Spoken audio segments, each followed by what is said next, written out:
जय जगन्नाथ दोस्तों। Dive into divinity channel में आप सबका बहुत बहुत स्वागत है। आशा करती हूँ सब स्वस्थ होंगे और जो थोड़े से भी अस्वस्थ हैं वो जल्दी ही ठीक हो जाए, ऐसा प्रे करती हूँ प्रभु के सामने। आज एक बहुत ही सुंदर प्रसंग में आप लोगों के साथ चर्चा करूँगी। जो जगन्नाथ संस्कृति को जानते हैं, प्रभु श्री जगन्नाथ के लिए जिन लोगों का अनन्य प्रेम है, वो अच्छे से जानते होंगे कि जगन्नाथ जी की लीलाएं होती रहती हैं। हाँ, ये इतिहास के कोई पन्नों में से हम एक दो लीलाएं अगर हमें मिल जाए, हम उसको पढ़ते हैं या सुनते हैं, लेकिन ये लीलाएं, दिव्य लीलाएं प्रभु की नित्य प्रति होती रहती है। ऐसी ही एक लीला 18वीं सदी में बहुत ही प्रसिद्ध लीला ये हुई थी। एक भक्त और प्रभु श्री जगन्नाथ जी दोनों का विषय है। प्रभु श्री जगन्नाथ जी ने कैसे एक फ्रेंच सेलर को अपना जादू दिखाया था, वो भी उनके भक्त हो गए थे। आशा करती हूँ कि ये सुनने के बाद आपके हृदय में भी प्रभु के लिए प्यार जागृत होगा, क्योंकि यही हर समय में एक डिमांड है, उस परमात्मा से जुड़ना, उनसे प्रेम करना, क्योंकि तभी हम पवित्र हो पाएंगे, तभी जीवन में शांति आएगी। भीतर बाहर दोनों ही जगह शुद्ध होगा। तो चलिए बंधुओं, शुरू करते हैं। ये 18वीं सदी की बात है। एक शिप जो ओरिजिनली फ्रांस से थी, बे ऑफ बंगाल यानी बंगोप सागर में, वो कोलकाता से पौंडीचेरी तक का सफ़र तय करने वाली थी। इस बीच शिप लगभग पूर्वीय तट यानी चांदीपुर, ओडिशा का पाराद्वीप पहुंचने वाली थी। यहाँ पर इस शिप में इंडिया, इंग्लैंड और फ्रांस के लोग मौजूद थे। इस शिप के कैप्टन अल्बर्ट बीटो थे। शिप में चेक करते रहते थे कि जनरली आसपास सब ठीक है या नहीं, क्योंकि समुद्र के बीच में कभी भी जैसे कोई तूफान आ सकता है, कोई बड़ी मछली आ सकता है, इन सब खतरों का सामना करना पड़ता है और हर समय तैयार रहना पड़ता है। तो रिस्पॉन्सिबिलिटी कैप्टन की होती है। तो एक दिन कैप्टन बीटो बाइनोकुलर से चेक कर रहे थे, तो उन्होंने देखा कि बहुत बड़ा व्हेल बहुत तेजी से शिप की ओर भागती हुई आ रही है।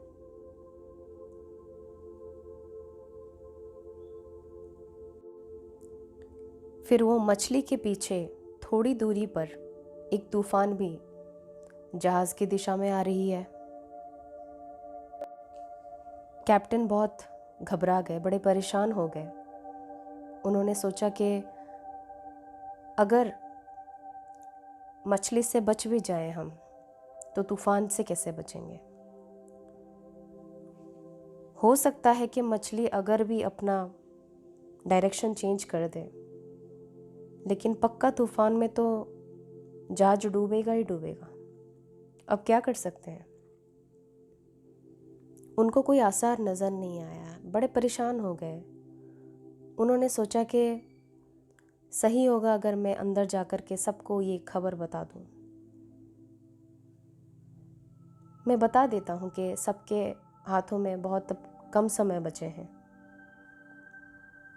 क्योंकि 2-2 महा खतरा जो है सामने आ रहा है, एक से भी बच जाए तो दूसरे से पक्का हम। तो उन्होंने सोचा कि मैं बता देता हूँ। अंदर आए, बड़े हताश होकर के सबको ये बात कही। जहाज के जितने भी पैसेंजर थे, जितने भी यात्री थे, सब बौखला उठे, डरे, चिल्लाने लगे, रोने लगे। हर जगह एक दुख का, जहाज के अंदर एक दर्द का, एक डर का माहौल बन गया। उस समय कैप्टन बीटो देख रहे थे कि सारे परेशान हैं, सारे दुखी हो चुके हैं, लेकिन उन्होंने एक व्यक्ति को देखा जो चुपचाप बैठे हुए थे, पूरा शांत, एक हाथों में फोटो लेकर के उनको देख रहे थे, किसी से कुछ नहीं कह रहे थे। कैप्टन के मन में थोड़ा क्यूरोसिटी जागी। उन्होंने कहा कि ये कैसे पॉसिबल है। उन्होंने सुना कि अभी हम नहीं बचेंगे, फिर भी इनका तो रिएक्शन ही कुछ नहीं है। वो उनके पास जाकर के पूछे कि आपने सुना जो अभी अनाउंसमेंट हुई है कि शायद हम नहीं बचेंगे? तो वो व्यक्ति ने कहा कि हम बचेंगे, आप चिंता मत करिए। कैप्टन ने कहा कि बहुत बड़ी एक व्हेल आ रही है शिप की ओर और तूफान भी आ रहा है पीछे, हम कैसे बचेंगे? आप इतने शांत होकर के बैठे हो, आपको चिंता नहीं हो रही है? तो उस व्यक्ति ने कहा कि मैं शांत इसीलिए बैठा हूँ क्योंकि मुझे विश्वास है कि हमें कुछ नहीं होगा, हम बच जाएंगे।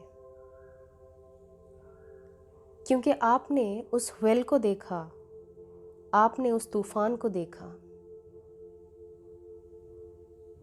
आप इन दोनों की शक्ति को जानते हैं, लेकिन मैं जगन्नाथ जी की शक्ति को जानता हूँ।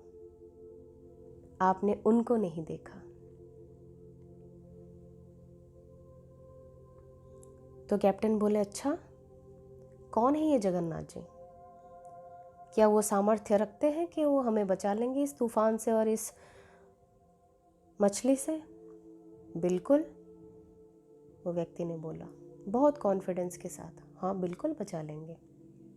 अच्छा, कैप्टन ने कहा कि कहाँ रहते हैं ये जगन्नाथ जी आपके? ये नीलांचल में रहते हैं। उड़ीसा की जो एक पूर्वीय तटपुरी है, वहाँ पर रहते हैं। इसीलिए उसका नाम मर्त्य वैकुंठ भी है। मर्त्य वैकुंठ के नाम से पुरी को जाना जाता है, क्योंकि साक्षात प्रभु जगन्नाथ वहाँ पर विराजमान है। कैप्टन ने कहा कि अच्छा, ठीक है, मैं मानता हूँ आपकी बात, और ये भी कहता हूँ, वचन देता हूँ कि अगर आपके प्रभु श्री जगन्नाथ ने हमें आज इस विपदा से बचा ली तो मैं स्वयं जाऊंगा वहाँ पर, और ये जो जहाज का जो बेल है, मैं उनके श्री चरणों में समर्पित करूंगा। व्यक्ति मुस्कुराता हुआ बोला कि तो फिर आप तैयार ही रहिए, क्योंकि हमें कुछ नहीं होगा। जय जगन्नाथ। अब इस व्यक्ति के साथ बातचीत करके थोड़ी देर में जैसे कैप्टन बीटो बाहर फिर से जाने लगे अपने बाइनोकुलर के साथ, ये देखने के लिए कि अब कितना नज़दीक है तबाही, तो वो देख कर के आश्चर्य हो गए कि ना तो वो तूफान है, और जो मछली आ रही थी उनके शिप के दिशा की ओर, उनके शिप की ओर, वो भी अपना डायरेक्शन चेंज कर चुकी थी। कैप्टन बीटो के कैप्टन बीटो वहाँ पर रोने लगे, उनकी आंखों में आंसू आ गया। वो जगन्नाथपुरी आए और अपने कहने के मुताबिक उन्होंने वो जो बेल है शिव का जगन्नाथ जी के श्री चरणों में उन्होंने समर्पित किया है। आज भी वो जगन्नाथ मंदिर में शोभा पा रहा है। ये एक लीला थी प्रभु की। प्रभु हर क्षण लीला करते हैं जो किसी भक्त के द्वारा वो प्रकट होता है।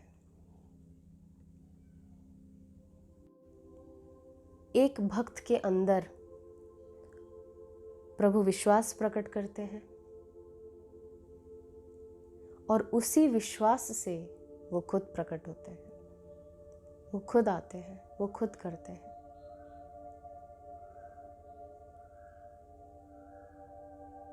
आज ये जो महामारी है, अगर देखा जाए तो ये उस तूफान से कुछ कम नहीं है जो 18वीं सदी में हुई थी। हम सारे मानो उसी जहाज में बैठे हुए हैं और खतरा जो कि हमारी ओर भागे चला आ रहा है, हम आज बैठ करके उस खतरे को देख रहे हैं। लेकिन अगर इस बीच में हमारे अंदर से विश्वास जागृत हो जाए कि ये खतरों से भी ज़्यादा जो शक्तिशाली है वो मेरे परमात्मा है, प्रभु बचा लेंगे, अगर ये विश्वास हर घर में किसी एक दो जन के अंदर ही क्यों ना प्रकट हो जाए,